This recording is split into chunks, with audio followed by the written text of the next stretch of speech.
नमस्कार, मैं उपेंद्र कुमार। आप देख रहे हैं लोकमत हिंदी। 2024 लोकसभा चुनाव की आज सातवें चरण की मतदान मतदान संपन्न हो गया है। 1 जून को संपन्न हुआ और इसके बाद से समाचार एजेंसियां और तमाम राजनीतिक पंडित ये अनुमान लगाना शुरू कर दिए हैं कि आखिर किसकी सरकार बनेगी। इंडिया की सरकार बनेगी या एनडीए की। अगर एनडीए बनती है तो कम या ज्यादा, पहले के मुकाबले कम या ज्यादा। इसी कड़ी में लोकमत हिंदी ने भी एक इनिशिएटिव लेके हर स्टेट से वहां के पॉलिटिकल जानकार जो वहां की राजनीति को अच्छे से समझते हैं, कहाँ सीटें किसकी कम होगी, कहाँ कौन इंक्रीज करेगा। इसके लिए हमने छत्तीसगढ़ का रुख किया है। हम सचिन अग्रही सर हमारे साथ हैं, इनसे बातचीत करके छत्तीसगढ़ की राजनीति को समझेंगे और 11 सीटों पर क्या समीकरण रहने वाला है ये भी जानेंगे एग्जिट पोल के तहत ही। तो सर, बहुत बहुत स्वागत है लोकमत हिंदी में आपका। इस बार 11 सीटों में क्या कमाल देख रहे हैं सर? पिछली बार तो 9 और 2 का रेशियो रहा। 9 सीटें बीजेपी के पास रही, 2 कांग्रेस के पास। उससे पहले आप जाएंगे तो 10 सीटें बीजेपी ने किया था, 1 सीटें कांग्रेस। इस बार क्या रहने वाला है समीकरण छत्तीसगढ़ का? इस बार जो दूसरे और तीसरे चरण के जो चुनाव हुए छत्तीसगढ़ में, उसमें दोनों दलों ने, बीजेपी और कांग्रेस ने, अच्छी खासी मेहनत की और कई सीटें ऐसी दिखाई दी जो कांटे की टक्कर के स्थिति पर निर्मित रही।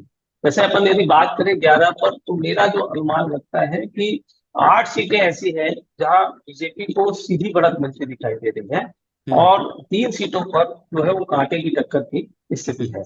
लेकिन जहां कांटे की टक्कर की स्थिति है वहां पर भी हम ये मान सकते हैं, क्योंकि इस चुनाव में मोदी की लहर जो है वो दिखाई दी है। हम्म। और प्रत्याशी जो रहे हैं बीजेपी के, वो बढ़ रहे हैं और मोदी की जो छवि रही है, मोदी की जो लहर रही है, वो आगे दिखाई दी। हालांकि इस चुनाव के जो शुरुआती दौर में जो छत्तीसगढ़ में स्थिति आई, उसमें हम्म। जो बीजेपी ने जो नारा दिया था 400 पार का, उसके जी। कारण कुछ तकलीफ इसलिए आई क्योंकि बीजेपी जो मानी जाती है वो अपने ग्रास रूट के कार्यकर्ताओं के भरोसे होती है। उन्होंने हम्म। मेहनत शुरुआती दिनों पर बहुत काफी कम करी।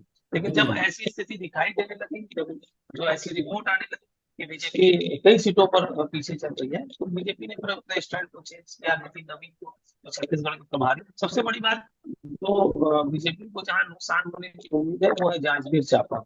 वहां हम्म। पर कांग्रेस ने पूर्व मंत्री शिव डहरिया को टिकट दिया है और हम्म। कमलेश जांगड़े हैं बीजेपी के प्रत्याशी। मुझे ऐसा लगता है कि बसपा के कुछ वोट जो है, बसपा के जो वहाँ, बसपा अच्छा मजबूत है, गोपा भी बहुत मजबूत है वहाँ उस सीट पर, तो जी। वो वोट कन्वर्ट हुए हैं कांग्रेस में। तो हम्म। इसके कारण बीजेपी वहां फंसी हुई दिख रही है। हम्म। सरोज पांडे है कोरबा से, वहां पर उनका मुकाबला ज्योत्सना महंत से चल रहा है। ज्योत्सना हम्म। महंत को रिपीट किया गया है और सरोज पांडे के ऊपर ये भी लगा कि वो बाहरी है। लेकिन हम्म। बीजेपी ने काफी, यानी दिल्ली से लेकर छत्तीसगढ़ तक का आला नेताओं ने कोरबा की चिंता की। और कोरबा में जो 4 दिन के खेल थे, उसमें सरोज पांडे आगे होती दिखाई दे रही है। हम्म। बिलासपुर में क्योंकि कांग्रेस ने वहां पर देवेंद्र यादव जो भिलाई के हैं, हम्म। उनको वहां पर शिफ्ट किया था, वहां टिकट दिया है, तो वहां पर बीजेपी मजबूत है। जी। रही बात, सबसे जो छत्तीसगढ़ की हाई प्रोफाइल सीट रही है वो राजनांदगांव सीट रही है, राजनांदगांव। जहाँ राजनांदगांव रही है, जहाँ प्रदेश के पूर्व मुख्यमंत्री भूपेश बघेल चुनाव लड़ रहे हैं। जी। और यहाँ पर उनका मुकाबला, यहाँ 33 साल बाद भाजपा ने किसी अपने प्रत्याशी को रिपीट किया है, वो है हम्म। संतोष पांडे जी को। तो हम्म। संतोष पांडे और इनमें कांटे की टक्कर की स्थिति निर्मित रही। इस सीट पर चूंकि भूपेश बघेल जी ने अपने कार्यकाल में छत्तीसगढ़ की परंपरा, संस्कृति और उसको उन्होंने बढ़ाने का काम किया। धान के बोनस जो है उन्होंने 2500 रुपये दिया, तो उसका कुछ इफेक्ट ग्रामीण इलाकों पर सीधा तौर पर दिखाई दे रहा है। लेकिन हम्म। यदि हम शहरी क्षेत्र की बात करेंगे, तो शहरी में बीजेपी काफी मजबूत है। हम्म। राजनांदगांव से कुछ सीटों, कुछ कार्यालयों को भूपेश बघेल जी ने दुरुप शिफ्ट किया था, उससे लोगों में एक जनाक्रोश की स्थिति निर्मित रही है। तो हम्म। ये ऐसा माना जा रहा है कि राजनांदगांव सीट भी भाजपा जो है वो जीत की ओर है, वहां पर बढ़त मिलेगी बीजेपी को। हम्म। रही बात दुर्ग की, तो दुर्ग में विजय बघेल और बघेल। राजेंद्र साहू के बीच में मुकाबला है। जी। तो विजय बघेल पहले भी सांसद रह चुके हैं। अभी विधानसभा की टिकट भी उन्हें मिले थे और हम्म। उन्होंने अच्छी तगड़ी टक्कर भूपेश बघेल जी को दी हाँ, थी। भतीजा वहां और भूपेश चाचा भतीजे की लड़ाई बड़ी तगड़ी थी। चाचा भतीजे की लड़ाई में हम्म। काफी है, शुरुआती राउंड में तो भूपेश बघेल मैंने पीछे भी चले हैं। तो हम्म। वहां पर उनकी छवि विजय बघेल की काफी मजबूत है, तो मुझे ऐसा लगता है कि वहां बीजेपी जो है वो रेस चलेगी। और एक सीट है जो राजधानी है रायपुर, वहाँ के अरे, तो सभी इस बात के लिए कि बृजमोहन अग्रवाल जी अपराजय योद्धा है वो, और हम्म उनका मुकाबला विकास उपाध्याय के साथ चल रहा है, तो वहां पर अच्छी खासी बीजेपी को लीड मिलने की होगी। हम्म महासमुंद में कांग्रेस ने फिर एक फार्मूला बनाया कि उन्होंने दुर्ग से ताम्रध्वज साहू, जो पूर्व मंत्री रहे हैं और पिछड़ा वर्ग के साहू समाज के एक बड़े लीडर हैं, उनको हम्म उन्होंने वहां भेजा है।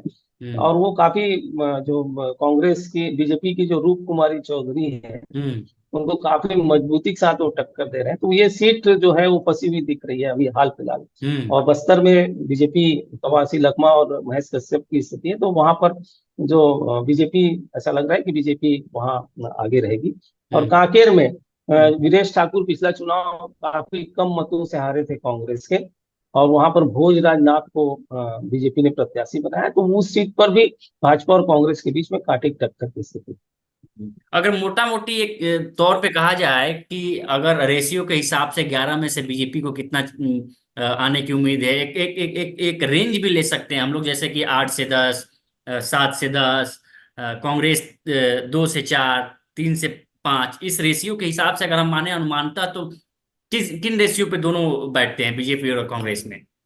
देखिए, राज्य गठन के बाद से आप इस स्थिति को देखेंगे कि बीजेपी 9-10, हम्म 8-9-10, यानी ये स्थिति रही है, चाहे हम्म सरकार कांग्रेस की रही, चाहे बीजेपी की रही। हम्म अभी पिछली सरकार बीजेपी कांग्रेस की थी, तब भी बीजेपी वो आंकड़े के आसपास आती है। तो इस हम्म बार चूंकि सरकार है बीजेपी की, हम्म और मुझे ऐसा लगता है, मैं आपको बताया कि 9 से 10 के आसपास इनकी सीट बीजेपी की आ सकती है। अभी जो मुकाबला है, हम्म मुकाबले में 3 सीट कांकेर, जांजगीर चांपा और महासमुंद, ये अभी कांटे की टक्कर में फंसी पड़ी है। लेकिन और 8 में तो बीजेपी सीधी दिखाई दे रही है लीड कि में, सीधी बढ़त की ओर है, यानी लीड कुल में मिला है। के ये कह दिया जाए कि 8 से 10 के बीच में, 9 से 10 के बीच में बीजेपी रहेगी, 8 से 10 के बीच में, और हम्म 1 से 2 के बीच में कांग्रेस की रहने की उम्मीद है, जो पहले कांग्रेस से का। चला आ रहा है वो उम्मीद है। अब दूसरी और बात। यदि मैं आपको, मैं जो एक एक चीज ये बोल रहा हूँ कि छत्तीसगढ़ में जो महतारी वंदन योजना बीजेपी ने शुरू की है, जिसमें महिलाओं को 1-1 हजार रुपए हर महीने दे रहे हैं, 2 महीने से लगातार उनको पैसा भी मिल रहा है। जी। और बीजेपी जो प्रदेश में सरकार में आई है, तो उसके पीछे तर्क भी माना जाता है कि महतारी वंदन के कारण बीजेपी को इस बार सरकार में बैठने का मौका मिला है। हम्म कांग्रेस ने महालक्ष्मी योजना, यानी महालक्ष्मी योजना के फॉर्म भराए गए हैं, 1 लाख वाले जो फॉर्म है हम्म उन्होंने भराए।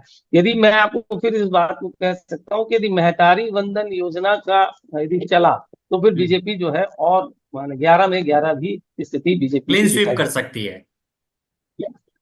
हाँ। जी। अब दूसरी बात, सवाल सर, मुद्दे क्या रहे चुनाव में? आप लोग ने देखा, घूमा, परखा कि लोगों के मुद्दे क्या थे असल में मुद्दे, या हम देख रहे हैं कि स्टेट में, चाहे वो एमपी हो या यूपी हो या राजस्थान हो, हर जगह लगभग पूरे भारतवर्ष में हम देखेंगे तो एक पाएंगे कि मोदी का चेहरा प्रोमिनेंट है, उनके सामने प्रत्याशी जी और मुद्दे गौण हैं। जी।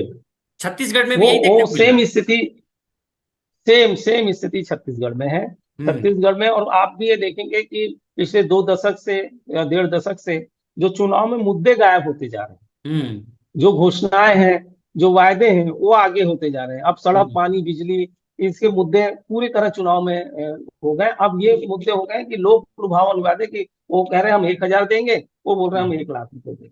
चुनाव इस भरोसे ट्रेंड में जा रहा है। और मैंने आपको पहले बताया कि छत्तीसगढ़ की 11 सीटों पर सिर्फ मोदी के चेहरे पर सारे प्रत्याशियों ने चुनाव लड़ा है। और ये जो मुद्दे यहाँ पर कौन है? जो बीजेपी ने मुख्यमंत्री चेंज करने की जो रवायत शुरू की है, उसमें विष्णुदेव साय भी मुख्यमंत्री के तौर पे, ये मुद्दा कितना रहा वहां देखने को मिला छत्तीसगढ़ के चुनाव में, एक सरकार के देखिए, लिहाज यहाँ से, पर जब भी प्रशासन के चुनाव, लिहाज से? यहाँ जो विधानसभा चुनाव की बात, यहाँ के राज्य में ऐसा होता है कि विधानसभा चुनाव के 3 से 4 महीने के भीतर लोकसभा चुनाव होता है। तो ये हम्म ट्रेंड रहा है कि भाई हम्म दिसंबर में यहाँ सरकार बनती है और मार्च अप्रैल में बनता है। हम्म अभी आदिवासी, बीजेपी ने आदिवासी को मुख्यमंत्री बनाया, आदिवासी बाहुल्य इलाका है उसमें, उनका एक अच्छी छवि है हम्म विष्णुदेव साय जी की। तो एक इफेक्ट तो है, लेकिन जो गवर्नमेंट के जो काम काज होते हैं, वो भी समझिए, फरवरी से आचार संहिता लागू हो गई, हम्म। दिसंबर में ये बन के आया। तो जो इन्होंने जो मुख्य घोषणाएं थी, जैसे धान के बोनस, 3100 रुपये धान खरीदने वाला, उन्होंने हम्म। पहली बैठक में कर दिया। महतारी वंदन योजना चालू कर दी। पिछले चुनाव में छत्तीसगढ़ में जो सबसे बड़ा मुद्दा था पीएससी में जो गड़बड़ी वाला, हम्म। उसमें सीबीआई को उन्होंने दे दिया। तो ये सब मामले में ऐसा लगता है कि सरकार की छवि जो है वो चुनाव में जो जो वायदे किए थे, जो मजबूत वायदे थे, वो 3-4 वायदे सरकार ने तुरंत उसको पूरा किया है। तो मुझे ऐसा लगता है कि बीजेपी जो है वो यहाँ पर बढ़त बनाई। ठीक है सर, बहुत बहुत धन्यवाद हमारे साथ बातचीत करने के लिए। धन्यवाद।